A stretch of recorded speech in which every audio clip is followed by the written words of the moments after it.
Hello కాక నమస్తే. అయితే గిర ముచ్చటేందంటే ప్రతి ఒక్క అమ్మాయి ఈ వీడియో ఖచ్చితంగా చూడండి. ఎంత బాగా చెప్పిందో, ఎంత వర్ణంగా వివరించిందో. ఒక అమ్మాయి ఎలా ఉండాలి, ఒక అబ్బాయి ఎలా ఉండాలి, అమ్మాయిని చూస్తే అబ్బాయి తప్ప, అబ్బాయి చూస్తే అమ్మాయి తప్ప అని ఎంత వర్ణంగా వివరించిందో ఒకసారి వీడియో చూడండి. జై శ్రీరామ్.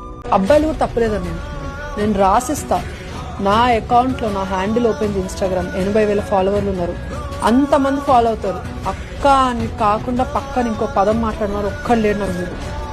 అదే వ్యక్తి అక్క మాట్లాడిన అదే వ్యక్తి ఇంకో పేజ్లో చూస్తే న్యూడిటీ లైక్ చేసి కింద అసభ్యకరమైన మాటలు మాట్లాడిన వ్యక్తి కూడా ఉంది. తప్ప వ్యక్తి దాన్ని ప్రొఫైల్గా నా ప్రొఫైల్కి వస్తే హోమ్లీ నేచర్ కనిపిస్తుంది. తను ఒక కాజ్ కోసం ఫైట్ చేస్తుంది అనే ఒక ఆలోచన ప్రతి మగాడిలో వస్తుంది. వాళ్ళకి ఎప్పుడు అసభ్యకరంగా మెసేజ్ చేయాలనిపించదు. కానీ అదే ఇంకో పేజ్కి వెళ్తున్నప్పుడు దాన్ని ఆ అమ్మాయిని చూస్తే ఆడదానిలాగా అనిపించదు.